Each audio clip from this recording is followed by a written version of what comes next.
How are you? Welcome to the Entrepreneur Experiment podcast with me, Gary Fox. Today, my guest is Barry Napier. You might recognize that name as Barry has sold half of his company to SoftBank for over $500 million, valuing the company at over $1 billion. Here's my chat with Barry. Barry, welcome to the pod. Excellent. Thanks for having me. I'm not even sure where to start with you. To be honest, right? I never get nervous. Ever. I've done hundreds of these and spoken in front of thousands of people. I never get nervous. Even Ben this morning was like, Ben, I'm a little bit nervous this morning. Barry's coming in. I want to talk to you about it. You've been in the news a lot recently. Massive deal announced. Just give us the headline terms just so people understand what the deal was, and then I want to ask you a follow-up question. So the company was in the news, the team was in the news, and I've tried to stay in the background because it's about them, it's about the company. And, you know, I've had a phenomenal journey getting to lead that team, and we have a bit more yet to do and a bit more excitement still yet to come. So we built a business, started off as an investor back in 2008, 2009. We built that business and we had a great success at the end of last year and concluded with regulatory approval at the start of this year, the end of Q1. So we sold the company for over 900 million. We took a 51% equity partner in place, which is SoftBank, which is absolutely amazing partner. Think of the 400 other companies they've invested in and where that brings us. So absolutely phenomenal outcome for the company, outcome for the team. We took in 473 million of cash. And is at the right time coming out of COVID. Ireland was flat at the end of last year. Everyone's talking about down rounds, everyone's talking about lack of investment, and hey presto, we pulled this one out. Absolutely brilliant. So I think great result for the team, great result for Irish Inc., great return for our investors, which were the likes of Enterprise Ireland, ACT Ventures. So, I would say to you, it was all, I always say it's always in the plan and nothing went to plan, but looking back now, it was absolutely eloquently executed. And we'll circle back on how that came to pass. But I wanted to ask you, my opening question is, how did you feel that day when that happened? I don't know, are we allowed to use profanities? Right? Use whatever you like. I said recently I was an asshole in 2023 and I'm still an asshole in 2024. So what's changed? I think, for us, we always had it looking at an outcome. And I said that to you earlier, people can get distracted with the money or get distracted with a number. We got distracted with focus of an outcome of what is the outcome we want to do. And that was like, we wanted to connect high value assets around the world. Okay, so we didn't want to go into low quality assets like sensors or water meters. That's just not the game that we're in. So it was something that was really robust. And if you look at a car, people are spending 50, 100, 150,000 euros on a car. That's an asset for them and it needs to be protected and connected in latest software. So for us, we really homed in on that and created a really, really robust solution. It's massive technology and complex in the background because we're operating in different countries. So you've got regulatory challenges, and then we're also dealing with mobile operators and their technology is different. So AT&T is completely different than Verizon, which is completely different than BT or Orange. So we have a real cool, sophisticated team, which we get to sit around and have conversations with, which is pretty exciting for me as the CEO of the company, because failing my intercert and my leaving cert with honours, by the way, just so you know, absolutely excellently done. I'm sitting down with, graduates from Trinity, with master's degrees, UCD, some of the best colleges around the world. And you're sitting there and you're inspiring them and having conversations. So I think that's great fun. So I think having that and coupling that together, how did I feel? The money was just a byproduct. The feeling of, when you get a text from someone who paid off their mortgage that has worked with you for 8 years or 9 years, and there was many of those texts, or people who were able to pay their kids' education off, that to me is meaningful. That was your staff, right? Because I read you had an employee scheme. Over 70 million went out to the team. 70? Over 70 million, which I think is absolutely phenomenal. It's unheard of. And I think you're seeing a lot of companies now doing that with their ESOP pool, where they're really valuing it and putting it in there. I think there's a slight challenge with revenue and I mean revenue is obviously taxes, whether it's a growth share or this share, and that needs to be investigated a bit better to really create entrepreneur programs in there to give to the teams that are really working. But over 70 million went out to the team, and I think that's phenomenal. I love thinking about the butterfly effect of one action having a ripple effect on others. We often talk about it in a bad sense, but I love thinking about it in a good sense like that. That ripple effect of 70 million going into individuals' pockets and then having a massive personal impact. Imagine your mortgage being paid off, or your kids going to school, or whatever it is. That's monstrous. Are you an early stage founder solving problems in the food supply chain?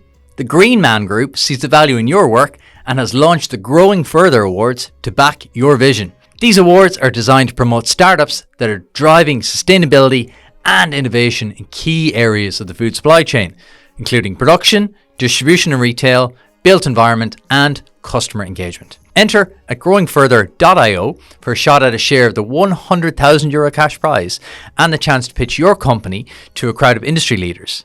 Don't miss out. The deadline for entries is October 4th, with final judging and the awards set for January 2025. Learn more and apply at growingfurther.io. If you've been listening for a while, you know Iconic Offices have been my partner for ages now.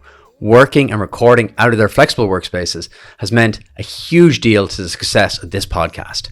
So it made perfect sense to partner up with them again for season 17, but to give you, my fellow entrepreneurs, a unique offer. Come work in the Iconic Office workspaces for free with no catches. Simply visit the link in the description below and enter Gary24 for a free day pass or a free day office pass. Enjoy. And what that has done is it's created a real sense of community for the people that have joined us as well for the next step. Because, you know, everyone says, "Oh, you had a great exit." No, we took an investment in for 51%. Okay, so there's still 49% there, and don't misread that it's only 49%. Like, I'm working for 100% of my shareholders. I'm not working for 49% of them. Okay, to create value. But to have the power of SoftBank, that team, Massa has an amazing team around. It's not one individual, it's an amazing team he has, and it's very public. He's made good investment and bad investments. Look at my history. I've made some bad investments as well that's been public. But that, he's got real grit and real stamina and resilience, to come back again and again. Look what he's done with ARM recently, phenomenal. So having the access, to create East and West and kind of coming together has been phenomenal. I was over 10 days ago. I got to sit with the CEO twice in executive meetings. The chairman brought me out to a customer. So I now have someone that will bring me to customer visits next time I'm in Japan. He's only the chairman of SoftBank. So absolutely, really down to earth people, but they really want to be successful, and successful for them isn't monetary. Successful for them is solving a complex problem and showing how they can do it and using technology. So that's where the team really gets to play. I'm not a technologist. I'm leading a technology company, but I don't have a master's. The team behind me do, and they're really clever.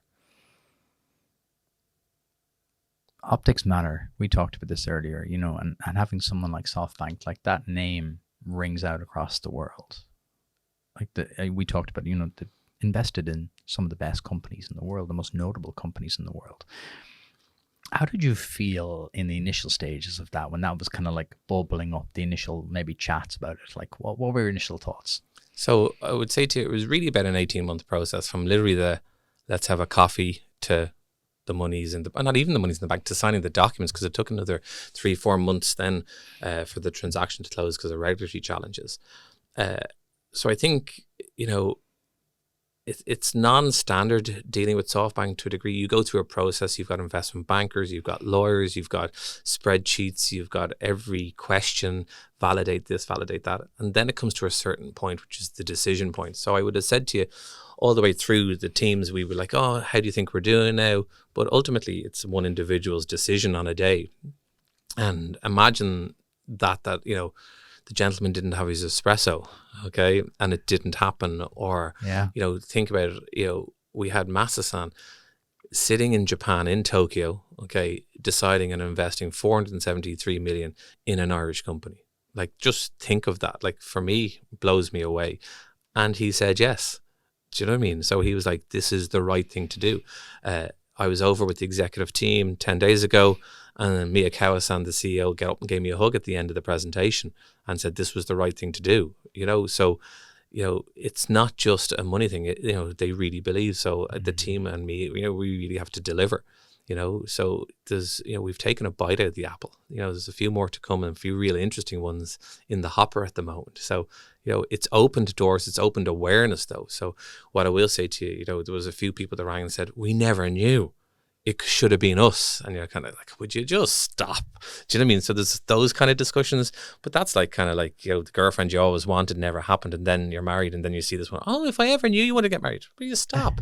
So, by the way, I'm very happily married to my current wife and 3 children. And she's excellent, who just got a master's in psychology on last Thursday after 5 years of studying. Congrats. So just a little bit of a call out for Massive her, really congrats proud. to her. Yeah. As I said, I'm starting to retire and she can start working now. So hopefully the baton gets to swap over now and she can bring some money back into And the house. plus, psychology, handy to have in the house. Well, you know, people say she's considering all trying to the figure things. me out, Yeah. but I think that's complex enough. I don't know whether it's because of the Probably did the technology or thesis Limerick. on you secretly. She's Yeah. like your thesis subject. Yeah, but so no, I think having the opportunity with SoftBank has just opened doors. It's created massive awareness, and I think for Ireland Inc., you've always seen that there's great companies in Ireland. There's great teams. Like we're really good at creating teams. We're really good at creating energy in Ireland. Like we're fun people to work with, and we're very direct. I think people underestimate that, and we're very focused on Israel, focused on Palo Alto and Mountain View and stuff like that. There's amazing companies in Ireland. So what we've done is opened that tap a little bit. So the next ones need to come up quicker, faster, harder. And then be able to show like the stage is there for us to be able to deliver on that. I think that's the key factor. I agree, and again going back to the optics, we need more things like this. We need more companies like Cubic and people like yourself doing big deals here. And Great. they are We'll here. go I to the think States and make it, but having them here, there's something very, very powerful about physical location, having people here and doing big deals in Ireland. But see, you had a challenge. So back, in the early 2010s to 2015s, if you wanted to get external money in, the first thing is, are you moving your head office to the US? Because they didn't want to come to Ireland. That has slightly changed a little bit, is what I would say to you. So that's good. So I think Only slightly? Only slightly, because the likes of these types of deals have said, like, you don't need to do it that way. There's other ways of doing it. You don't, I always say that, if you talk to a teacher, this is how we do things around here. That needs to change a little bit. We move with the times. You need to move on a little bit. So I think investing has moved on. I think things like velocity investing that we saw over the recent years, while it was all good and hype at one stage, like look at those companies now where they got massive valuations, took in money, didn't hit the numbers, and the teams in those VCs have moved on and gone to different places and they're left, and now it's a challenge. And do you have a down round? Do you damage your investors? So I think there's all those challenging questions that are out there. But I think, Cubic, the team have been excellent. The technology have been excellent. The customer base has been very, very good for us. Okay. So we've shown that we can do it, and you don't need to be located, in the US to do that. You don't need to be, in London now that's changed with Brexit and everything else. So I think the perception is changing an awful lot, in reality a little bit. But again, it has to be a quality execution and a quality team going after it. Yeah, I agree. And people always say to me, oh, you're going to run out of entrepreneurs soon. I'm like, you've no idea. Like, Ireland is a nation of entrepreneurs. A nation of entrepreneurs, just because they mightn't call themselves that. And what a weird thing. There's more coming up all 100%. the time. And they're ambitious and they're eager and they're moving fast. So I think we're at a special place. But it's things like this, it's deals like this, I think, have that butterfly effect of the ripple effect of, people see deals like this happen, they see what's possible. I think I'm a big believer in you have to see it to be it. People need to look at it and go, Paris and Limerick, he can do it. I can do it. But entrepreneurs, let's talk about entrepreneurs. And, I bought a little bag in here today. Well, I'm curious about what's in the bag. Let's bow to no sponsor, as they say from Wayne's World. So we're going to try a bit of yin yang juice. Okay. So this juice, right? Just my favorite guest, the guests that bring gifts. I've said this before. Just comes from the punnet. So what are we having here? This is orange, ginger, and turmeric. Oh, yes. So after our swim every morning, James in the punnet, ex-Leinster rugby player, who has the punnet and collective fitness. This is what he does. So he's an entrepreneur himself. That is savage. Right? So, it's not tech. Okay. He used fruit and veg, created a very good business, and then went into collective fitness and doing health foods and everything else. That Absolutely excellent. But that wakes you up in the morning. Shout out to James and the punnet. Cheers. That is savage. That's just what I needed. And do you know what I love? It's proper size. 100%. It's not a little tiny, like you're not paying €4 for one of those tiny shots. Drives me mad. And then, of course, what we were saying, again, we take the punnet bag. Ben, the magic bag here. Blue or black, Ben? black. There you go. You lost out, Gary. You're all in black today. You're going home with a bit of blue. So we're going to give you a very selective We're getting merch. hoodie here, just from Cubic and SoftBank, part of our transaction. But the best part of it's on the back where it says "Fall down 7, stand up 8," which is all about resilience and That's what perseverance. we're all about on this pod. Love it. Quite the showman, Barry. Look, I'm picking up tips here. salesman. I love it. Fall down 7, stand up 8. Yep. So it's a Japanese saying, and when we sent this off to the Japanese after we did our deal, and the lads put it on and went home, and the wives and partners were saying, "Have you seen what it says on the back?" Because no one looks at the back; they all see the front. And they were like, "Where did you get the idea to put down?" Because it's a very famous saying.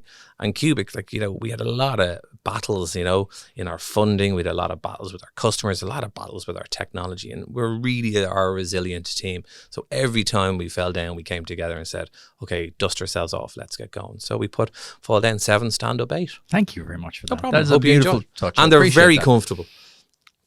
I appreciate that. It's a very, very nice touch. Bring me back then, right? Before Cubic, how'd you start? How'd you get into this crazy game? Okay, so I started off actually not too far from here in Camden Street. Okay, so I left school, went into Camden Street and started in Bolton and Company as a summer job making rubber stamps and signs. Got to meet Paddy McKillen. Paddy McKillen walked one day to get signs done for all the guitars in Captain America's, and we really started focusing on doing signs and graphic design and stuff like that. So that was a great little business. So one day I said, I need to get a mobile phone. So I must have been under 20 at that stage. Went and got a mobile phone. It was broken. It was a second-hand phone. Went back to the shop. They changed it. That didn't work. So this happened about 2 or 3 times. And they said, "Look, we'll just put you straight onto the distributor." So I went and met the distributor and said, "Look, this thing's not working." And then a few weeks later, I ended up working there. What kind of phone was it? Can you remember? It was a Panasonic. It was an F1, and it was cloned at the time to a car phone. And the car phone, the cloning wasn't working. So it was well before GSM in the background. It was ESN numbers, so it was analog. Oh, no way. Yeah, it was like almost like an ISDN line dialing in the background. Ben wouldn't know what an ISDN line is either. So I think then I started selling mobile phones, and then I realised, Ireland's a small island, so internet wasn't strong then. So we started looking up all the phone books at the time. Again, Ben wouldn't even know what a phone book is. Okay, we had all different numbers in different counties, if you remember. So we started looking up different shops and creating a distribution for that. And then we realised, why are we just doing this in Ireland? You obviously have to be able to buy and sell these commodities all around the world. So we started buying phones in from around the world and putting them in here. And then ultimately I just thought, I worked with a gentleman at the time. It was MCJ, a guy called Mervyn Chamney, still very good friends with him today. Lunatic to work with. I was down in Nace, and I found him just real difficult. He was a real challenge to work with. I'm an outgoing guy. He's an outgoing guy. So I just decided, no, I'll go a different way. So I then went out. I ended up working then with Tony Boyle, who was in Sigma, who had the Motorola agency. Yes. So I worked with a gentleman there called Des Crotty. And we then decided, look, we need to get more than just Motorola. So we went out to try and get all the brands in. So we started off with Mitsubishi and NEC. So the old brands, right back in the day, background. And it's very funny. I'm really, really good friends with the guy that used to work in NEC, and I gave him his biggest order. I said, "Look, let's try and buy 2,000 of those phones." And he's like, "What are you going to do with them?" And we literally started moving them around the world. Okay, supply and demand and exchange rates. And it was absolutely excellent. And started up a trading business in there, and we got all the brands into Sigma and did really, really well. And then I just decided, do you know what? After I was 4.5, 5 years, I just want to do this for myself. So just left, partnered up with someone else, and then away we went. So I've always been involved in technology in some shape or form. It was hardware at the time. And I said, we set up a company then called CTC, which was Telecom Consultants. And then we bought a company in... Were you still distributing it? Yeah, it was a small little distribution based So you're out of supplying Finglas. mobile phone shops all over Ireland, and then trading them internationally as well. That was my first gig. I was 15, got a job in a mobile phone shop. Which one? Down in Nina. Who was it? It was Tom McGrath down in Nina. Oh, yeah, Tom. Yeah. No way. Yeah. Yeah, I worked there from 15 and then started doing the markets on a Sunday. Travelled all around Selling Ireland. accessories, leather cases and headsets. Oh, unreal. I was doing unlocking. Okay. I was doing the snap-on cases. Yep.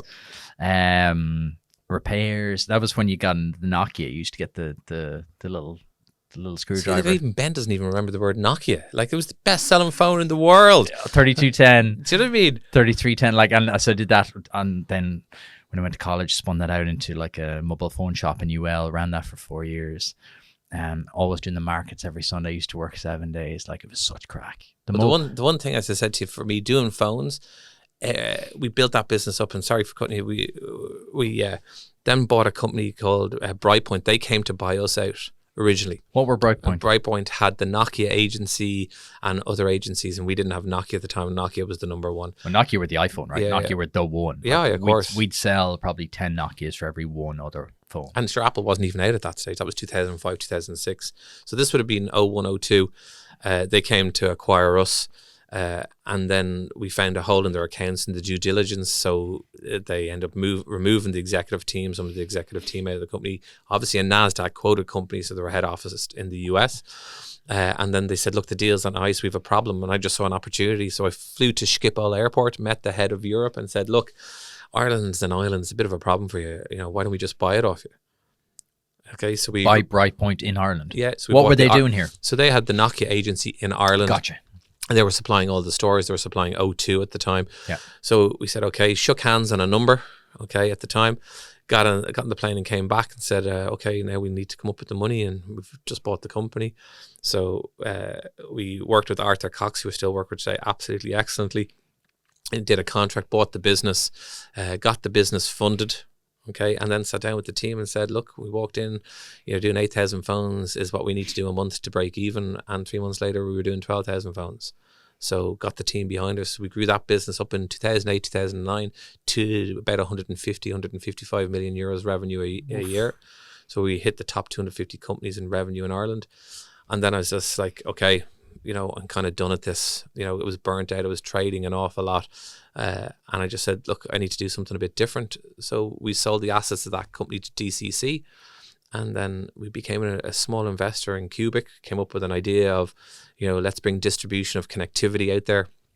And we just used the shell of Cubic to go and do that. Brought in our own technology, brought in our own core, and just built it up from that. That was a whistle-stop tour.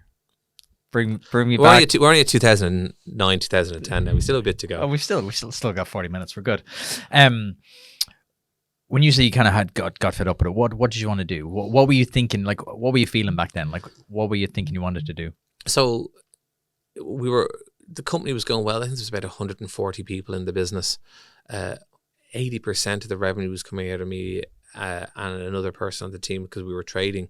It was just, it takes... When you said trading, what do you mean? So we were buying phones, looking at what was being manufactured, when it was being manufactured, looking at the timelines, calling on the stock, then holding the stock, and then selling it into different locations around the world. So there was the Nokia N95 at the time. We were buying a lot of white ones because in Asia, right, and APAC, they love white.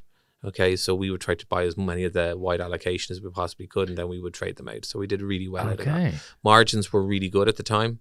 Okay. So you were selling phones, but not really. You were more kind of trading options almost. 100%. Okay. And it's funny because you'd be looking at production, so you'd be looking at time. Yeah, like it was amazing. It was really, really good. And you were making really good margins. And then as that business grew, margins got smaller.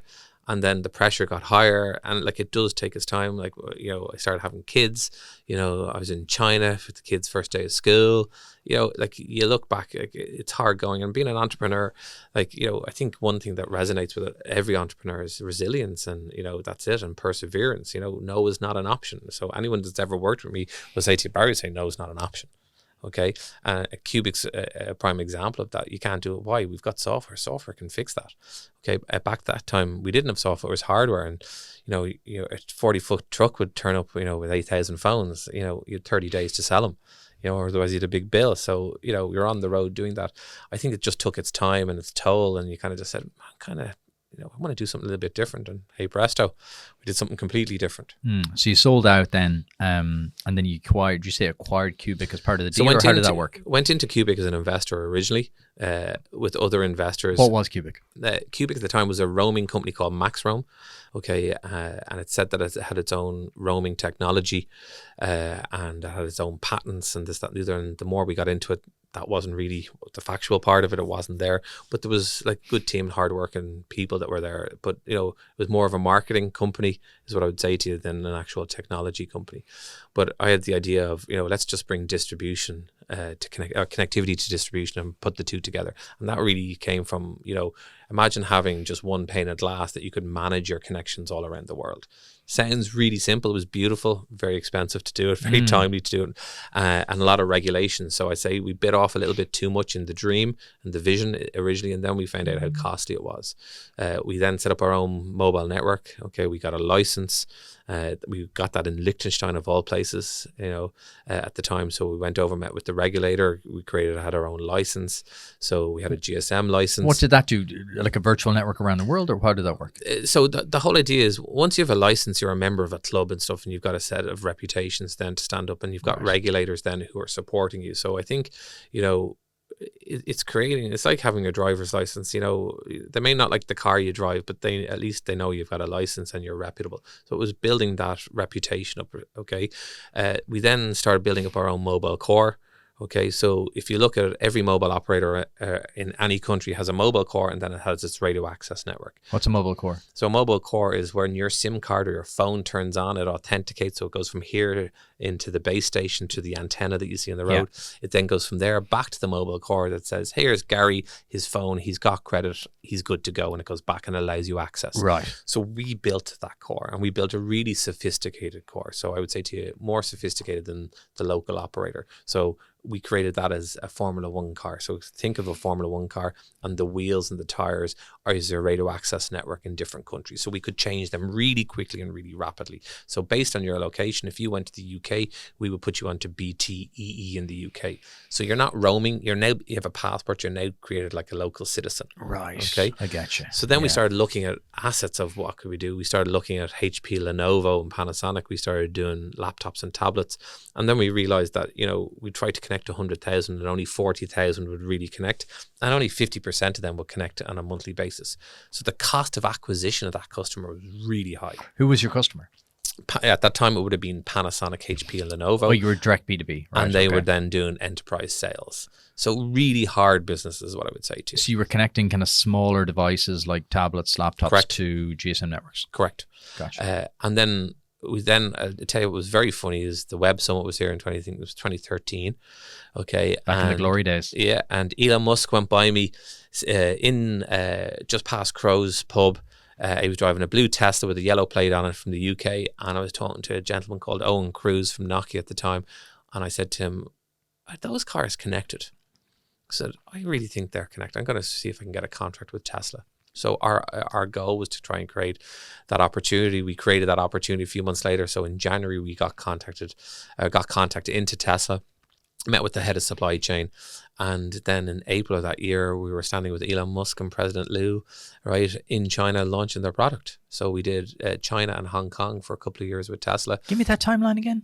So we met them in January, and in April, we were launching their cars. So that was really good, is what I would say to you, good partnership.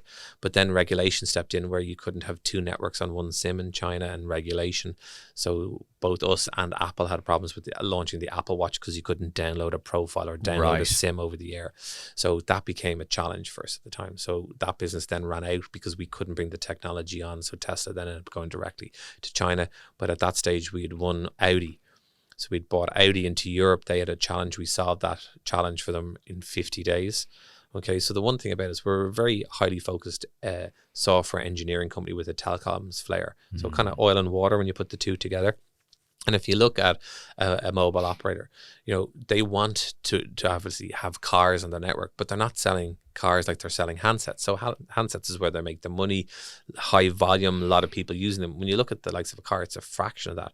But it's a high value asset, so it's very complex. Mm-hmm. So you need a lot of engineering to it. So the cost of acquisition of getting a car onto your network versus in selling an iPhone and a contract for 24 months was really different. So I think Cubic got a lot of confidence then with the mobile operator and the partnerships, which close to 100 now are actually hitting 100 of those with the best operators in each region, saying, look, this is a real high value asset. It'll be on your network for 5, 10, 15 years, but you don't have the software engineering capability in your team to deliver this. Some networks did, some networks didn't. And then the challenge that you had is that the OEM or the car manufacturer had to do different integrations in each country. It was really complex. Cubic you do it once and you have all the countries. So we took that Right. headache out. So if you think about it, like Volkswagen sells connected cars in close to 100 countries, so they'd have to go and do 100 integrations. And then they'd have to test the devices 100 times and send teams over. We eliminate all that for them. So their time to market is really quick. How they manage the device over the lifetime of the device, we monitor that. We're bringing AI into it, right? To say we can remote manage the vehicle. We can tell you when's the right time to do an update to the vehicle. We can tell you when to do Google Maps, everything else. So we've now created a real tool that gives them a sense of what their vehicle is doing, the technology is doing. So I'd say to you, the evolution's been quick and fast, but that's because of software. So hardware has limitations. So what we try to do is you hold on to the limitations. We try to create flexibility outside of those limitations and solve the problems for you. That's phenomenal. So you're solving the best of both worlds, really. You're solving it for the car manufacturer, also for the network. You're the secret sauce in the middle.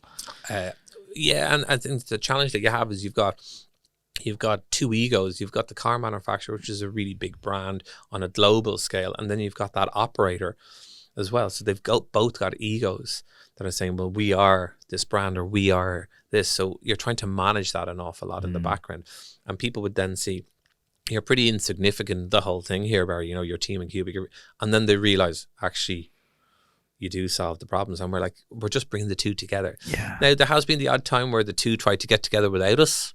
They go behind the bike sheds and then they realize it's not working out as well and they come back out again, right? So that's become less and less and less. And as Cubic has scaled, their reputation has got up there. But that has happened a few times, You're looking around the bike shed going, really?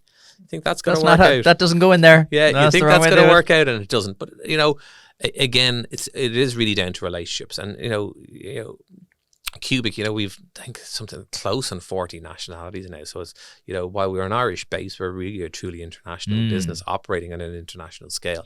So for us, it's really down to relationships and building those relationships and that trust in the background. Like you move, it seems you move at such a lightning pace. How do you talk to me about decision making? Because obviously you decide quick and then commit. Talk to me about how you think about that. So the one thing about Cubic, there's no hierarchy in Cubic, so it's not Barry's decision. We have a really strong leadership team that's in there. It's really good. We're very logical on how we approach something. Everything we have, and we'll talk about it during this, is a roadmap. Okay, so the one thing that I've seen either in Cubic when I came and during our life in Cubic, and I see it an awful lot with entrepreneurs and other companies, is their roadmap's not clear and not defined. Okay, so for me, you need to have a roadmap. It needs to be up on a wall. It needs to be visible in your office. And the reason for that is not just so you know where you're going. It's also to drive accountability into the team that, well, hold on, Gary, you knew that was coming. This is part of your deliverable. It needs to be there. Don't let the team down. And I think what happens an awful lot, especially with technology, because it's not visible, it's not there, there's ambiguity each time. Okay, having it there. And it's funny because there's a lot of the entrepreneurs that we're working with that we talked about earlier, and they're now putting up roadmaps into their office. And it sounds like a real remedial thing, but it's really, really clear. I love it. That's why you It's use up a there. notepad. That's why I have 2 whiteboards in my office. But a love notepad, seeing it. if you think about it, if you actually write it, it goes in. If you type it, it doesn't go in as much. I feel that for me anyway, personally. Some people it works, they can. Now I use Notion. Notion is my second brain. Okay. Everything goes in Notion. Everything is captured there. But in terms of like actual day-to-day writing goes in Notepad. So I still write. Okay, I don't like typing. I've got mild dyslexia, so for me it doesn't work. But once I write something, all the team will tell you, if Barry says it's there, it's there. So during any of the negotiations, like I've got an amazing team led by Shane in relation to doing the deal. So he led the deal with SoftBank. Okay, Dave Kelly and others, and Shane will say to you, if he says it's in the docs, it's in the docs. Okay, so once I read it, it goes in. Right. And when you write it, it goes in. Typing for me doesn't do the trick as much. Decision making. Yep. Come back to me on that. How do you? Sorry, I want to ask you a different question. So first. back to the let's Yeah. close that out. So it's not my decision, okay? And if you scale a company, I think the one thing that founders suffer from is they have to control everything, okay? And there's a FOMO there. And I think the one thing that I learned definitely in the latter part of Cubic was let go. Give people accountability. Give them the space to fail. And if they fail, you don't kill them. You notify them, make sure they don't do it again. Okay, and that creates trust and accountability around the table. And I was in a meeting recently, and we're in, and I said, people around this table didn't read the deck. Okay, and I just went quiet, and 2 people turned and said, you're right, Barry, I didn't read it. And someone else says, you're right, I didn't read it. I said, well, look, it's evident. So it's not really a good use of our time. So come on, we're better than that. So we have a real safety in Cubic that people be really honest and really transparent. And that's because we've brought that all the way up to the business. Now, by the way, it sounds beautiful now. I'd say I was a narcissist. I was really hard work years ago because I was crazy. I needed to run and we were under pressure. And I was like, people would have said that. No. Like, you evolve and you have to evolve and you have to reflect.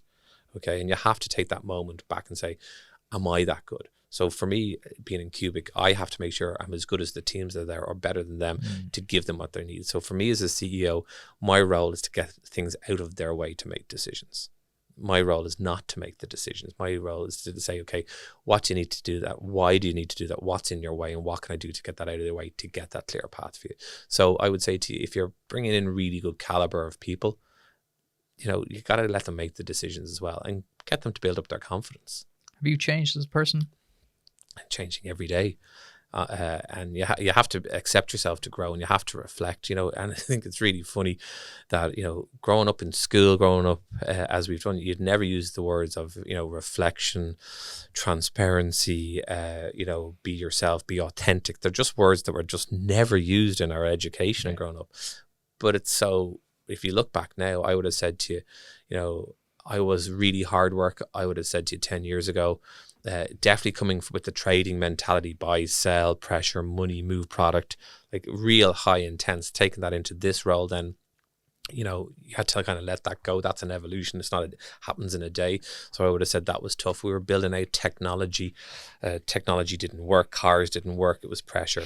So I would say to you, go on to 2015, 2016, raising money. It was tough. Our first million was hard. Then we raised a 20 million. Then we raised a 40 million. It seemed to have got easier, is what I'd say to you. But we started getting really robust on our numbers and really showing that we could deliver and execute. I would say to you, 2019 was a real tipping point for the business because, at that stage we had a decent balance sheet. And we were close and breaking even. We weren't cash flow positive, but we were breaking even. We've maintained that as we've gone along. So we started becoming EBITDA positive. So I think that's a great thing for the team, a great thing for the company. But then you have to stand back and look and go, okay, am I in the way? And I think that's sometimes where founders feel that it's all them. So I would have taken a very much a different approach of, am I in the way? Am I good enough to lead this team? Because the team I have, they're serious caliber now, and you have to understand, and I would have talked very openly with a gentleman called John Purdy, okay, a really, really good guy from Ergo, and he's a spin out called for Ergo as well. Really, really good guy, and he's a little bit ahead in his journey in companies than I. So I would say to you, a bit more mature and a bit more experienced than I had at the time. And I brought John in, I think it was 2016, to sit around the table with my team to say, look, you've won the game to get to here, but Barry wants to win the league, and you may not be all strong enough to win the league, so there's going to have to be difficult decisions made in the next couple of years, and Barry's going to have to make those decisions. Okay, so it was a real, okay, fine, and that's where you have to stand back and look at and go, can I perform? Can I step up? And that's where you need to take that balance. And the biggest value in Cubic is the team. Okay. So for me, if you look in there, it is the team. That's our highest value asset in there. And if I can get that team performing and get them doing the right thing, we can take on anything. We could sell nappies. They're that good. They are really, really good people. We talked about this earlier, back the jockey, not the horse. 100%. But talk to me, where does the self-awareness come from, though, Barry? Because a lot of stuff you said there, it's very self-evident and it's logical, but we know people aren't logical. Yep. Especially entrepreneurs. We're not a logical breed. But where does this I don't know self-awareness if come my wife from? would say I'm logical after getting her master's last week. Because do you rely on mentors, or has this been a personal journey? Where does this come from? It's definitely not a personal journey. If people say it's a personal journey, I think that's unfair on any entrepreneur. Entrepreneurs are always soaking up. We're sponges. Okay. Now, some soak up more than others, and some are a bit more open and transparent than others, but we all soak up, and we look, and our tentacles are always out. I would have said to you, a big defining moment for me in my life when I was 11, my mum passed away, and I became an adult that day. So tough time, tough decision. You come home to an empty house, so you had to learn to wash your clothes. Not that my dad didn't wash my clothes, but my dad was working. So you had to become self-sufficient very quickly in life. I had a sister. She was out doing her stuff. I was doing my stuff. My dad then decided, let's emigrate to Chicago. went to Chicago. We lived there for 2 years. He didn't really enjoy Chicago. He said, let's come home. We came back to Dublin. I said, I want to go back to Limerick. I went and stayed with my gran for another year. And then my dad said, look, I'm getting married. You know, we need to get the family back together, come back up to Dublin. So I would have had a lot of transient time. So I would have had experiences that others didn't have at the age of 11 and 12. Out of a tragedy, something good comes out of it. Hopefully that's the product you get to see here today a little bit that made me resilient and understand that. So I think that really got me to learn no is not an option. You know, if you want something, you have to go and get it. I'd say to you, in the last 5 or 8 years, it's really how you get there. It doesn't have to be as rough and tough and cuts and bruises along the way. You can get a bit more polished. And the only way to do that is really talk to people that have done it or have gone on that journey. And you can also talk to people that haven't been successful. That's also success for me because they've understood something and they'll change how they do it. So success for me doesn't have to be because you had an exit, or in our case, a partial exit, or it doesn't mean that your technology is brilliant. You know, an entrepreneur is a really tough journey. Okay, you're managing people. So talking with other entrepreneurs, I love it. I love going to Neary's. Okay, I love having a pint. One of the defining moments for me was when I walked in, Noel behind the bar went, well done, lad. That to me was cool. So that's a defining moment for me. You know, so I'd say to you, sitting down and having conversations with people opens your mind an awful lot. I've done an awful lot of things the wrong way, I would say to you. I failed really long and costly. And for me, sitting with any other entrepreneur on the journey, I say to them, let's figure out how you can do this quicker than I did. That's what it should be about. It shouldn't be about give me shares, right? I'll help you. No. Come on. What's it about? Like, get them successful. As you said, there's amazing entrepreneurs in Ireland. We'll talk about some of them. Like they're brilliant, but it's not because they've got the best product. They're actually really good entrepreneurs. And that's, as we said, back the jockey. And that's what it should be about. So I would say to you, that was a real defining moment for me. You know, growing up, I've always had money, is what I would say to you, that I've always had the ability to go and make money for myself. I would have said I had a really tough time. Then, 2008, 2009, the world started crashing. Okay. 2010, 2014 was really tough for me. I would have said on a personal level, in investments that I had made that went completely wrong. And then I was put in a headlock. Okay. And then separate to that, trying to set up a business in the worst time ever. Okay. And then trying to raise money. Right. So I would have said there was a lot of pressures in there. But you know, perseverance, resilience is there. And again, the people around me, you know, I felt I couldn't let those down. So my family, the team that I work with, but the team really got supportive behind me as well and didn't want us to fail. So it really created a strong community in there. And that is there today, which I think is excellent. What were the key things about coming through that period? Communication, be very clear on what's going on and be transparent what's going on. I think, you know, some people don't like to talk about failure. You know, definitely growing up, failure wasn't a good thing and wasn't open and transparent. I think we're a lot more communicative now in the background of that. So I think, like, sitting here today, like, I'll talk about the good things and the bad things. But the bad things for me aren't bad. Bad was an education for me, and to make sure I don't do those again. Or I can share that with people to say, here's what happened to me. Make sure you don't do this.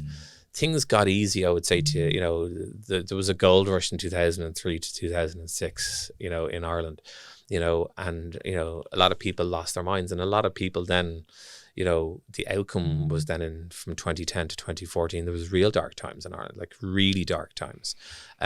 And looking back at that, you know, the people that I know that took their own lives, the impact of those families, like, that's just, those types of things should never happen again. I think you were dealing with banks, and banks were all friendly. And then when it went the other way, they took out the friendly people and put in different people. Yeah. They're still people. They're there just to do a job. But it's a bit surreal where, you know, the banks are offering you, let's go to Cheltenham, let's go here, let's go there. And then sending people credit cards in the post. And then turn around and saying, give me your P60, and, you know, do you have Sky? Do you really need Sky? Can we cancel that so I can have the 60 quid a month? Like, so times were very different, you know, and I hope that, you know, no one has to experience that again, because it was tough times, but on both sides of the table. Like, you know what I mean? You know, you got to think that, you know, those people are coming in trying to get the best position back on a return for what they got people signed up for. So I would say to you, horrendous times. And we were setting up a business in the middle of that. in technology on a global scale and trying to raise money. So I would have said to you that, 2010 to 2014, very difficult times. And then, you get that nugget as an entrepreneur. Okay. And we got that nugget. So we'd done well with Tesla and we proved that we could do it. But the real nugget for us was Audi. And absolute great team there, led by a gentleman called Marcus Kite. And he came and he said, look, we're having a problem trying to get connected cars into Europe. Right. And we've been working with a partner and it's failed for us. So we came in, so we saved that connected car program. So they had a problem, we solved it. So timing was just perfect. Okay. And we launched 13 countries in Europe. And we just got traction then. And once you're in, we started building that and building confidence and showing that the technology worked and showed that the team could deliver. And the one thing about a car company is they have a thing called SOP, start of production. So they will say that car is going into production on this date. If that moves, the financial impact to a manufacturer is colossal because it's a whole supply chain production. So once that's committed, I think that put a huge amount of manners on us that said, start a production. I can't miss it. So I'd say to you, we got very real very, very quickly. And delivering then that type of solution, to a reputable brand like Audi, Audi's an amazing brand out there. It's quality, it's an experience, it's highly technical. That's what they call it, Vorsprung durch technique. Yeah, I mean, it's one of the premium brands in the world, right? You're not just dealing with a car brand, you're dealing with one of the most premium brands in the world. And we have a team here in Ireland of less than 40 people delivering that. That was phenomenal. And then we scaled up from that, and getting into Audi gave us, the gateway into the VW group. So we got Audi, then we got Porsche. Once you get those two brands, it's really, really good. But then the volume is Volkswagen. And it's like a tsunami. When you get into Volkswagen, they turn on, start a production. Holy God. It's like numbers like you've never seen. And it's a machine. It's phenomenal. So we did really well. We had the technology expert Audi that came in and showed us how to do it. We really delivered to them. We got confidence in them. Then they brought in Porsche, the luxury brand, high value. We got that right. And then next minute the tsunami came. And then in came Skoda and in came Seat. And then they all started coming. So we started really building momentum then. And then it was new countries and then new applications and new services. So we had to broaden the team and the experience. So that was really good for us. So. And I mean, connected cars seem like the most obvious thing in the world right now, right? It just seems like it was all in the plan. Is this where the idea of a great roadmap came from? I would say to you, it's really funny that when you go and you sit with a company, people will talk about their pipelines, which is their sales channel, or they'll talk about certain things, but ask them to say, show me your roadmap. And it's a real simple remedial thing that just doesn't exist in companies because we're so busy doing everything else and solving problems. But once you create a roadmap, it's amazing when you talk with other entrepreneurs. I had mine up in my office, and when people came in, they were like, "That's so cool." And it was like post-it stuck. Like, I'm telling you, it was so remedial. And we got it a bit slicker now. We got a sign guy in and we did some panels and we've put it up there. But it's still pretty remedial is what I'd say to you. And there's no power going into it. Like, it's a physical board and you put up there. But once it's up there, you own it. And then what we started doing then is having our meetings around the board.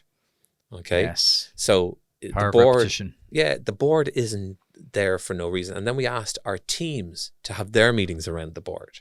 Okay? So now we've created this nucleus around the roadmap. So there's no way of, I wasn't unaware of that. Yes. There's no thing I love that. I wasn't. So now it's there. So it's each team's committed. Each team have got their swim lane of what they're putting up, when they're putting up, when's their delivery.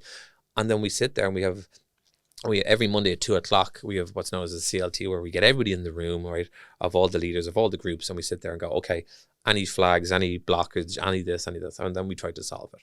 So it's physical, it's up there, and it works really well. And then for the people that we have around the world, we dial in and there's a picture of the board up there and we're all standing there and we talk about it. So it becomes a nucleus again. And I think, go and sit with an OEM, they don't have a roadmap. It's very funny. Those teams and departments don't have a roadmap. And then when they see that we do it, it kind of ignites that a little bit. And then there's some teams that you go into OEMs and they have a roadmap. So it gets exciting that you can start tying into that and then aligning up. So I would say to you, that has been, I'd say to you, not just inspiration, it's been fun, it's been challenging, but having a roadmap is great. Clear communication is one of the biggest skills you can have in business, I believe. Understanding your own psychology and having clear communication with those around you. You know, clear communication, like, I think that's a challenge, you know, in every company, in every relationship. You know, Yeah. I would have said to you, you know, I would have challenged with my communication in my own relationship with my wife, with my kids, you know what I mean? So that's an evolution, you know, and that's something that we never teach ourselves, you know. It's wild. Life skills in school. Go back to 10 years ago, incredible. podcasts. We could talk about a podcast, you know. Yeah. But people are tuning into this because they're seeing the communication that we're having, the stories that we're telling. You know, I think that's amazing. But again, the self-development I had was to try and be a clearer communicator, not to react. So I would have said, you know, being immature as a CEO, definitely in the CTC BPI days, I would have been immature. Coming into what you call it, Cubic, you know, we started hitting big numbers, big raises, accountability. I think a defining moment for us is when ISIF, the Irish Pension Fund, came in on the 40 million raise and put 10 million in. We went away as a team and we deliberated over 2 days. We said, if we're taking the Irish pension money, we can't let this down. So there's a real commitment here. So having that type of communication where you sit down and you talk about it and you be really clear, that's something that I think, you know, you got to put a lot of time and effort into. And for me, I research an awful lot. Okay. So I'll always go outside the room and I'll look at something and then I'll start looking at it. AI is pretty great now. ChatGPT is great, you know, but you still have to do the research. You still have to educate yourself. And if you're going to be a CEO, you need to understand what's the decisions that is there. And you need to be able to challenge the team, that you can sit there and challenge. Shouldn't be confrontation. Challenge should be, why did you wear black today, Gary? Why aren't you wearing blue? What was your logic for wearing black? Well, it was easy. It was off the shelf. Well, do you want to be right or do you want to get it right? Correct. They're the two metrics. They're the two phrases I always think, you know, I just want to get it right. Yep. I don't care about being right. I just want to get it right. Yeah. Talk to me then about, you said something really interesting there, just about having the information. It's not about having the information, it's about understanding it and what you do with it. Juice from the pun, it's really good, isn't it? Well, mine's gone. Did I mention that? Full endorsement to the punnet. I'll be swinging by. Mine is gone. It was delicious. Shout out to the punnet. Loads of free plugs. Yeah, having the information isn't the thing. It's the curation. I think it's about this a lot. Like, we're surrounding it by information. We're drowning in it. Yep. It's not about having the information anymore. Access is no longer the issue. Understanding, comprehension, and focus is now the key thing. Talk to me about other entrepreneurs, because I'm sure you get, we talked about earlier, like, you get a lot of messages. You get a lot of things from people. What are the key things you look for in a great entrepreneur if you're going to help them or back them? So I think two things. Sometimes, you know, I talk about outcomes. Okay, like Cubic's had a great outcome. You know, it's been tough to get there, a tough journey to get there, a lot of bumps in the road, but we've had a good outcome, and there's more greater outcomes to come. It's not definitive yet. There's more yet to come, and the team are working on that. I think when I look at other entrepreneurs, and like, you know, as I said to you, a lot of people have reached out recently because of the experience that we've shared and the outcome that we've had in recent times. So, you know, all of a sudden, I don't know if we're a fad or if we're cool or if we're hip, but people are reaching out to us. So what we've done with the SLT is that we give back an awful lot. Okay, so we've said, look, yeah, we'll mentor, we'll coach. For me, while they're all great words, it's conversations. Let's come in and have an authentic conversation. It's not coaching, it's not mentoring. Come in, feel safe, talk about it. We've talked with some entrepreneurs. I'm very emotional, is what I would say to you. I've had a tough life in relation to losing my mom and other bits and pieces. So you'll see it. I'll get emotional because it really hit my heartstrings.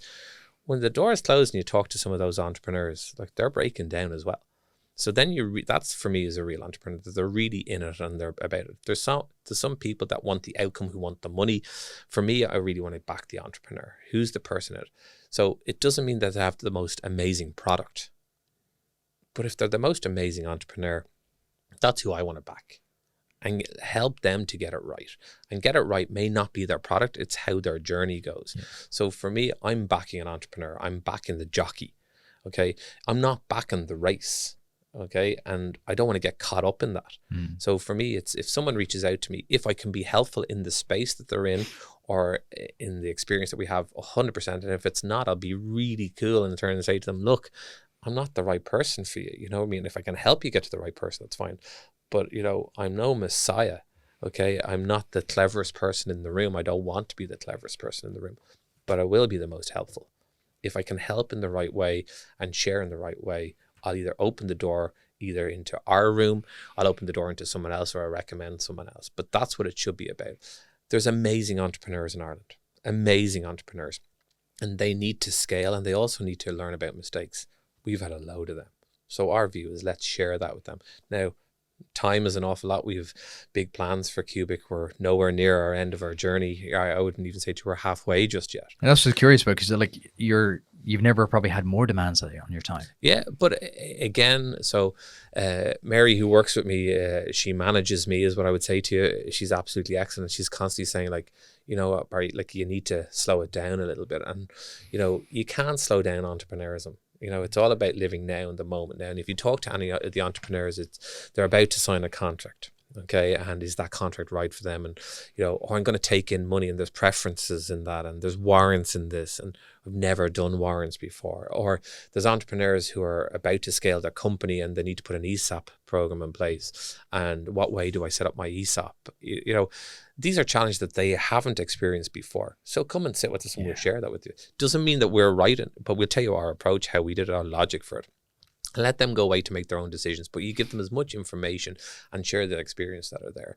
There's other companies that raised money and they now need to raise again, but they were part of that velocity time. There's down rounds coming, and that down round really impedes them.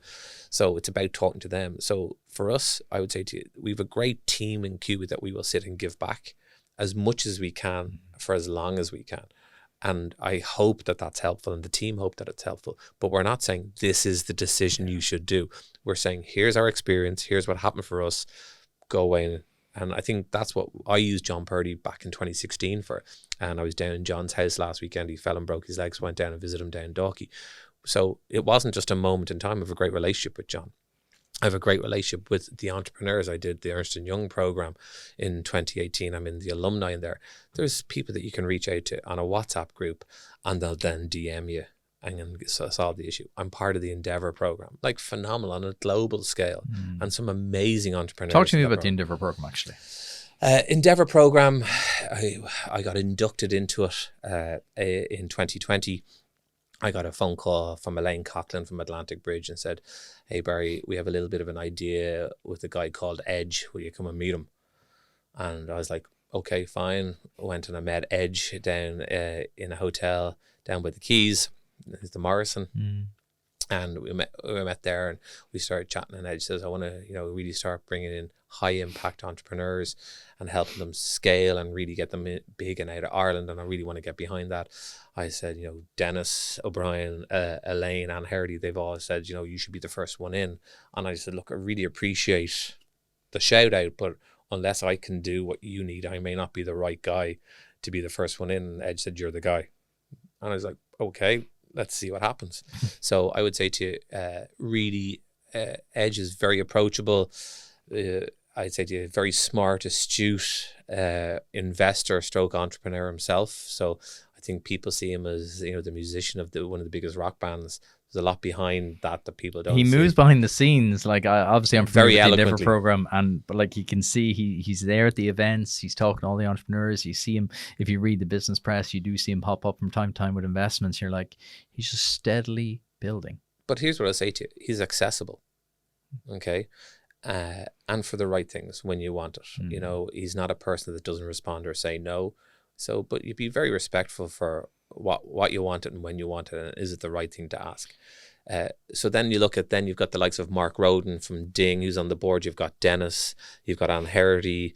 So you've got amazing entrepreneurs. Serious collection of people there. Like entrepreneurs that have done it, you know.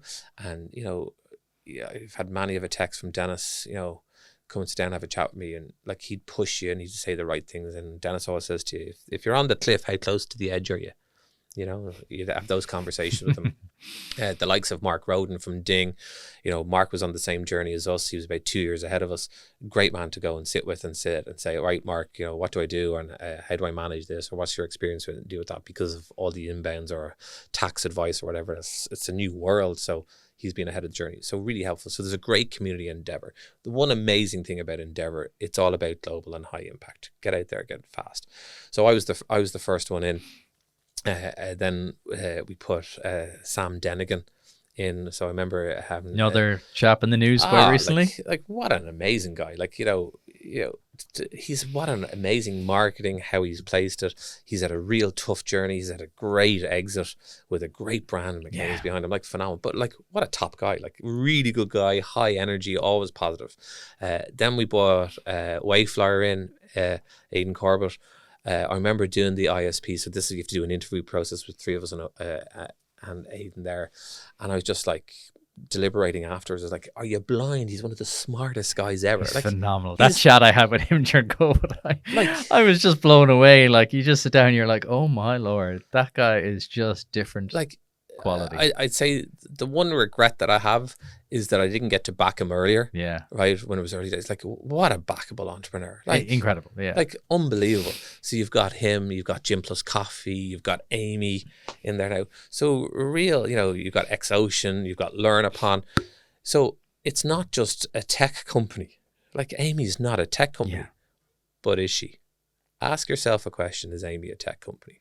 And watch what happens what that lady's going to do. What a phenomenal entrepreneur. Okay? But I like the fact that it's not just tech, because I think me and you were chatting earlier over coffee. Like, you need that cross learning. And like, they're the same issues. Like, I've chatted to hundreds of entrepreneurs and it's the same issues. People, money, sales, investment. Growing. Like, it's just the same. And like, it's beautiful because there's such, when I see it, when I put together small groups of entrepreneurs, the relief.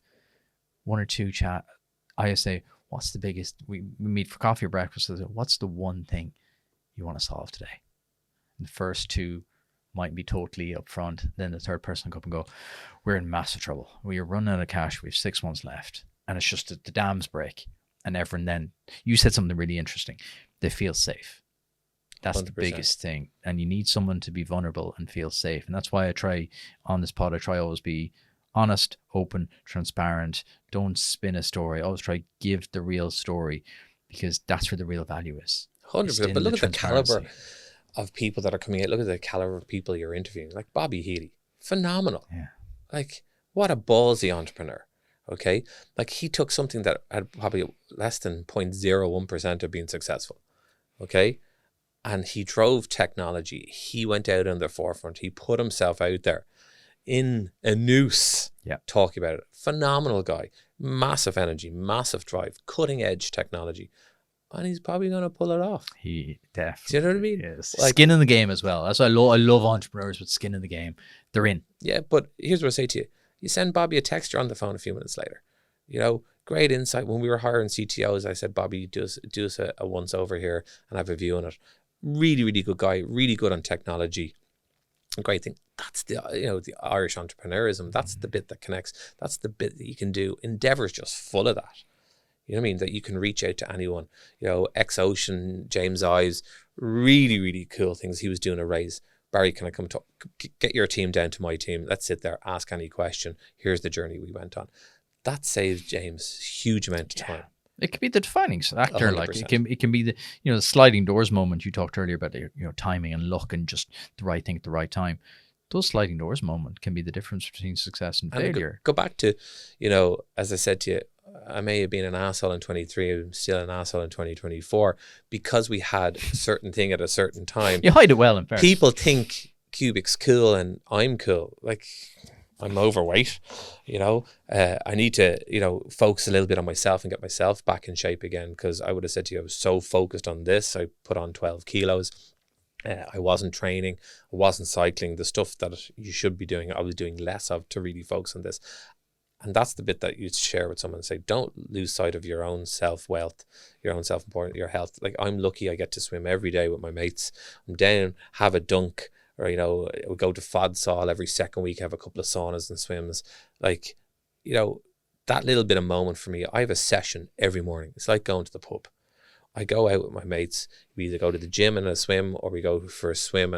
But we always end up in the punnet, right, for a coffee afterwards. And we laugh. And then a set of surgeons come down from Blackrock and from the Beacon, and we end up having the crack and the banter. So all of a sudden, there's 15 people at 6:20 having a moment, right, of a connection, and it's got nothing to do with technology. It's got nothing to do with raising money. It's got nothing to do with people.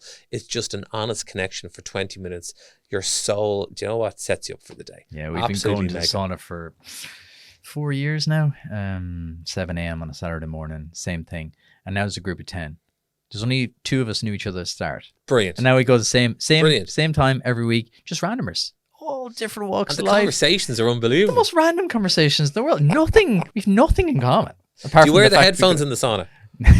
So I had to say this to you, Gary. I I'm didn't going to get a get set of abused on headphones. social media anyway. I didn't get a set of headphones sitting here today, so I feel a bit vulnerable sitting here today that you get to see everything going on. You're in control, and as an entrepreneur, I'm not in control. Couple of sitting here. secrets. Number 1, I can't hear anything out of the eardrum because it's burst. Number 2, I need to have this jacked up to the last to make sure I can actually hear what you're saying. It's like a hearing aid. It's like I've a giant never heard hearing aid. anyone say I can't hear you, Barry. So thanks a million for that today. We're going to do our quick fire round. What book would you recommend every entrepreneur should read?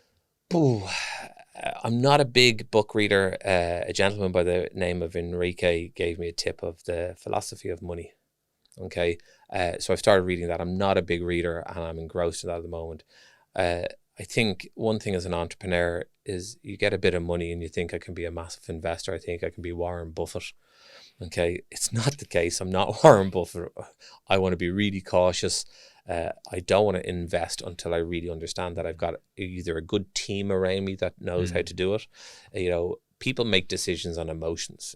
Being Irish, we're very emotional. We pick a lot of decisions. We think we're run by logic. I love Jimmy. I love Mary. Let's do it. Do you know what I mean? No. And again, I got to be very respectful to my family as well. That I've worked really hard. I've sacrificed an awful lot to get here.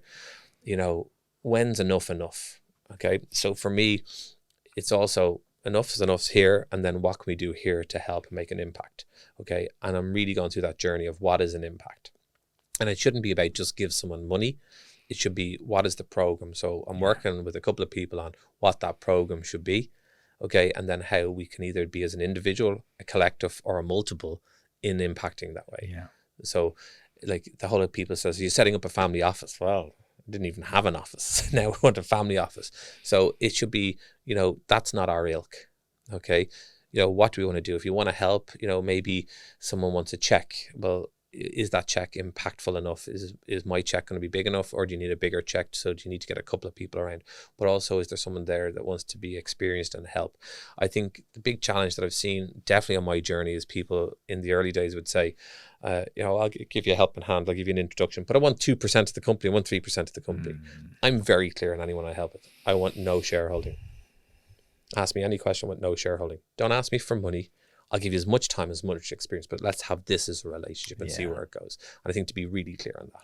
Yeah. So psychology of money, for me, I need to learn and understand that. So I think you've seen so many entrepreneurs. There's another book, The Lost Millionaires is another one.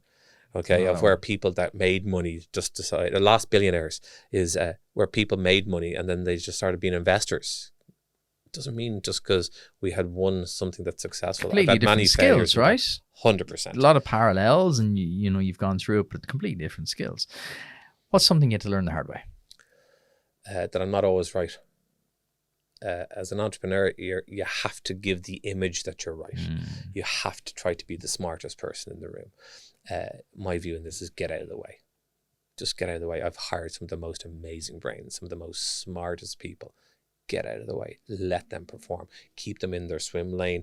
Make sure that they're really, really good. They've got the energy they need. They've got the team. They've got the budget. That's my job.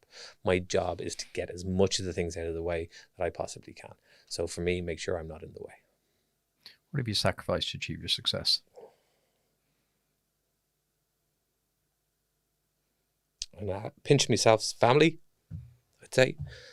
Not being there at the right time. My wife said many times I wasn't present. That's a big thing as an entrepreneur. That's the drive that you have, that you just go, can't say no. And it's I think it's in every entrepreneur. Sorry for being emotional. I think it's in every entrepreneur.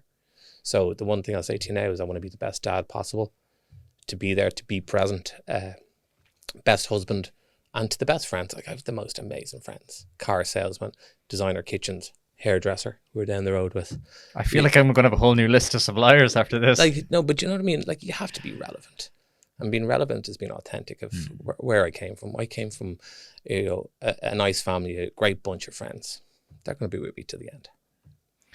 Thank you for that. And there's no need to say sorry for an emotional. I appreciate that emotion, and I appreciate that you feel safe enough and you feel open enough to share that with us. Cheers. Thank you very much. Very honest answer. Thank you. What would you do today if I give you 10 million? Completely switching gears here. I think when you ask that question, a lot of people talk about sustainability. A lot of people talk about investment. You look at Bobby Healy and he's involved in Deborah. Okay. And, I said this to Ben. Ben, as everyone's aware, is the camera and sound engineer. He's sitting here in the background. Ben is one of the most important people that people never see. Yeah, so Ben's very relevant to the conversation. So we're having the conversation about Deborah, and Bobby chairs Deborah, okay? And you have a company there that's trying to raise money, and you've got a CEO's in there, and it's a company, like it is a company, and it doesn't have a product. So it's not selling a product, so people don't see it as relevant. But then when you listen to the story and trying to get that story out there, that there's a young person with a skin-eating disease that when they see their parents coming every day or every second day to change their bandage, knows they're going to have the most excruciating pain for the next 2 hours. They hate their parent coming to them, and the parent hates their child because the pain they're about to put through. It's got to go to Deborah. Appreciate that. Even when I think of that, like when I think of my daughter and you think of things like that, like she's a little bit under the weather at the minute, and you feel this massive guilt. But you can imagine what people like that are living through every single day. We unfortunately had her in Crumlin for 5 days, and the day we walked out of there was one of the most sobering days of my life because I met people in there who'd been there for 6 months. And when you look at the likes of Crumlin, you look at anything. It doesn't have to be a kids' hospital. Like look at what the people are doing in there that we're unaware of. That's incredible. The lack of communication, the lack of support. Deborah gets very little support from the government. And that's the reason Bobby's behind it. So for me, I'm not a Bobby fan, by the way. It may sound like it. I'm a fan of the Punnett, right? But no, like Bobby's gone out of his way. He's put his own money into that. He's put his own time into that. And he's really trying to help as much as he possibly can. We're in a position where we can help. But if I had 10 million, give it to them, get it on, really solve that pain as quick as you can. Yeah. What's something in your daily routine you wish to start sooner? Swimming in the Irish Sea. I bring any of my partners. I was in Japan last week. I have a bet on with one of the heads of finance from SoftBank. Something happens, he's got to get in the Irish Sea, so he's very nervous. So big call out to NATO-san. See in the Irish Sea in the summertime. You're going to be kind to him. At least I think we've won the bet already. So I think swimming. I think you saw it definitely over COVID where everyone got a dry robe.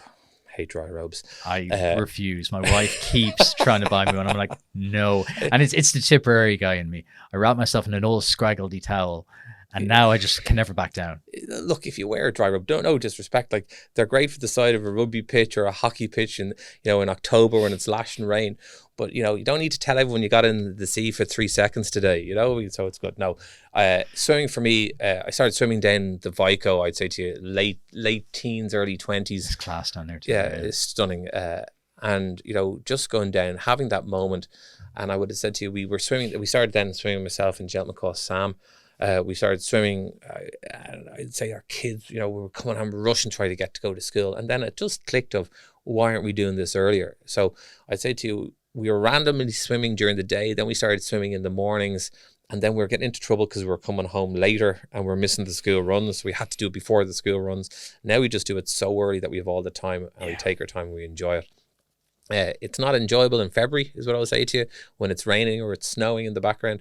But it's so enjoyable to stand there. But the community, the people, we've met surgeons, we've met bankers, we've met different people in there of all different walks of life. As you said, the same as the sauna. It's beautifully random. So I think swimming for me, it's my moment, my time.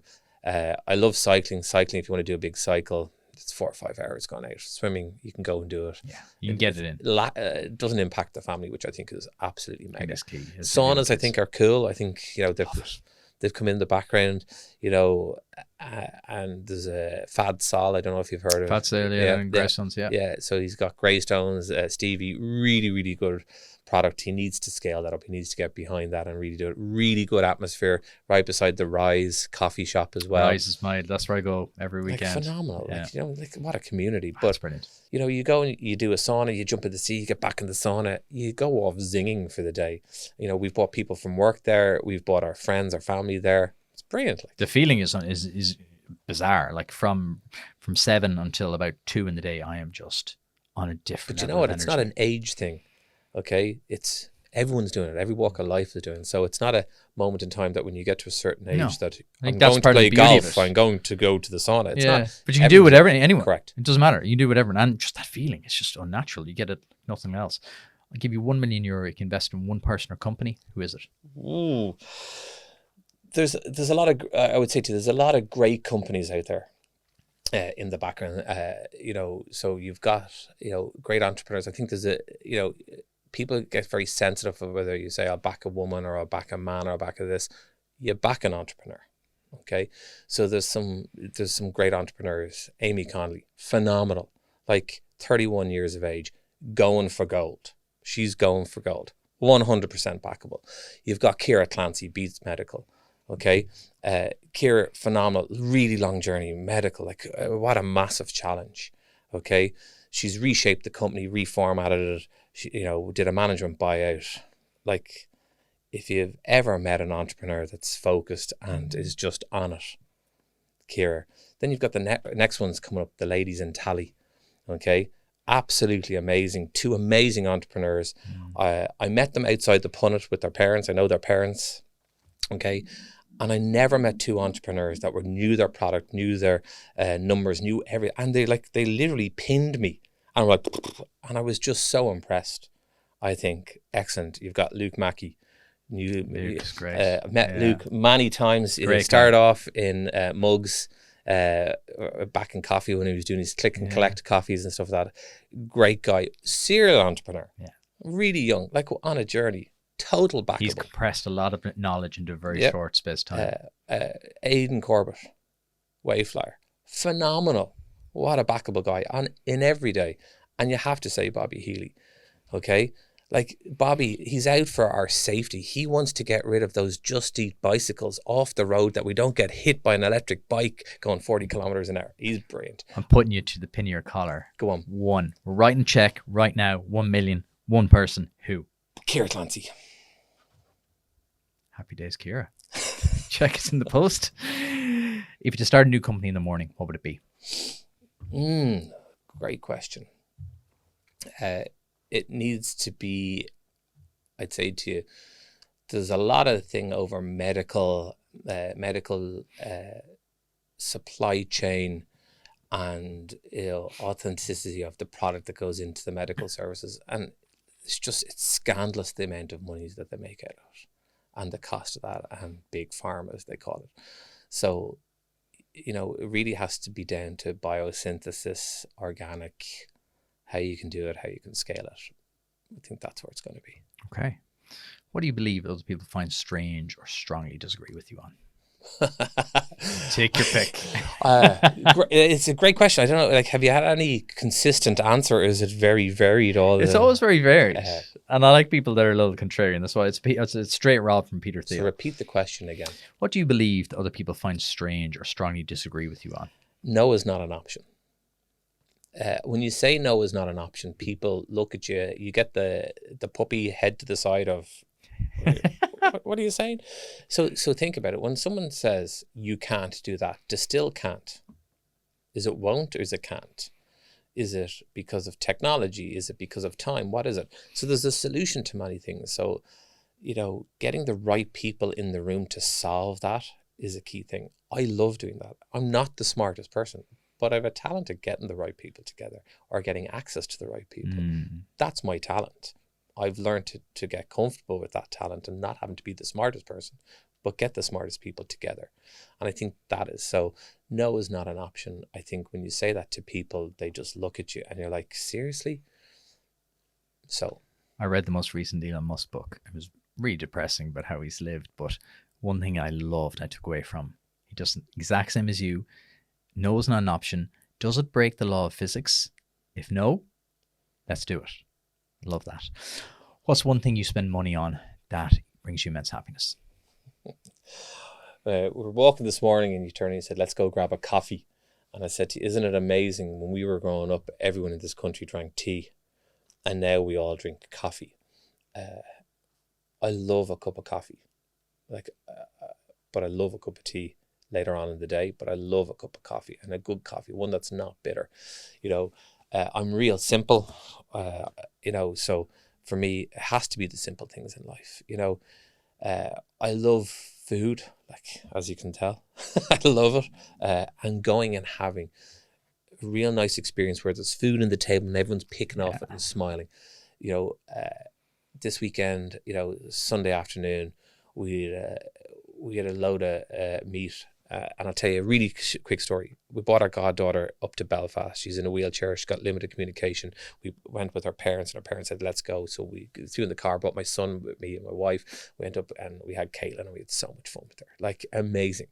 And the husband, Deck, he's the crack, turned and says, I want to have a Wagyu steak for Easter Sunday. And we're sitting there going, we're in Belfast. Where are we going to get a Wagyu steak? So we asked the concierge of the hotel, where can we get it? He then brings out the executive chef. He sits down with us and says, by the way, have you ever heard of Peter Hanna? That's where we get our meat. He's phenomenal. And we're like, actually, a restaurant in Greystones that just opened called Kala. Yeah. Right? Amazing restaurant. Really? I haven't been there yet. Like, I've been watching it for months, walking by going, phenomenal. Zoe and Paul, they run it. They were the Pigeon House. Amazing. And they're using Peter Hanna meat. So next minute, the executive chef rings Peter Hanna and turns in and says, Peter, I'm sending 2 lads down to you now. And we go, okay. So it's 40 minutes out to Belfast Road. No way. So we jump in the car, myself and Deck. We're laughing. We pull up. There's Peter Hanna standing outside his production plant. How are you, lads? How's it going? We're great. We end up having a 40-minute conversation with Peter, all about meat and the processes and everything. And then he looks at it and he says, so what do you, like, he thinks we're chefs. We're like, what do you do? Well, you drive an Audi. I do the connectivity technology that's in that. And Decky's a builder. And he just looked at it like, I just left my house. I've been here for 40 minutes. And you're not even chefs. You're not even in the business. Oh, this is going to be a new order. And we end up having the crack with him. So, like, really good food. Right? That's brilliant. Is amazing. And we cooked Peter Hanna's food at the weekend, his steaks, and we did a porchetta. We put it out and we all sat around, family style, picking and eating, and everyone. So for me, just food experience. What a random conversation. Isn't that the power, though, of just been sound? Yeah. And a shout out for Peter Hanna. Shout out to Peter Hanna. God, I feel you're worse than me. But the for funny the plugs. thing is, he turned in and said, lads, what's the amazing lady chef in the UK? Call her out, Nigella Lawson. Okay. And he says, I was having dinner with Nigella Lawson on Monday, and I meet Nigella when I go there, and he's amazing. Like, the list that he supplies and who he supplies, phenomenal. And there we have his food sitting on the table, and he's not expensive. Top class. What's your final piece of advice to every founder or aspiring founder listening? I think 2 things, and it can't be one piece of advice because, one leads into another. So it's pretty defining. One is, don't underestimate your resilience. Being an entrepreneur, you're very resilient. As you saw, I can get emotional, I can get this and get that. But if you have the belief in yourself and you have the belief in your team, I think just tune into that resilience. It will really get you there.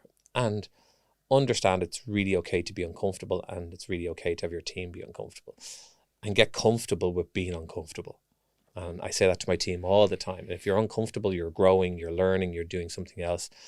I've got really comfortable with being uncomfortable. I like challenging myself in anything that I do. And challenging doesn't have to be something that's awkward or laborious or this. It just needs to have polarity thinking. Think of something in a different way and see how that works for you. So let's just be uncomfortable. It's okay. Barry, that was a beautiful, rich, fascinating conversation. Never been said that before. That was genuinely fantastic. Barry, thank you so much. Where can people learn more about you and about Cubic? Reach out to Cubic, no problem. Send me an email. It's very easy. It's barryan@cubictelecom.com. No problem. If there's anything that we can share, we can learn together, we're happy to share. We can't give all to everything, is what I would say to you. So for us is, if we can help be relevant, me, the team, that's what we're there to do. Entrepreneurs in Ireland are phenomenal. Okay. It's not about what they're doing at this moment in time. It's where they're going. It's the outcome they're going for. It's phenomenal. So it doesn't have to be about a big exit, a big number, a big technology. Like, they're phenomenal, the amount here, and the pool is unbelievable. Barry, thank you so much. Excellent. Thank you for your time. Ben, well done. Thanks for watching. Hope you enjoyed that one. If you did, do me 2 quick favors. Hit like on the video and leave a quick comment. It really helps the channel to grow, especially when it's a small channel like this. If you enjoyed that kind of content, click here to subscribe so you never miss an episode, and click here to watch a brand new video right now. I'll see you back here next time.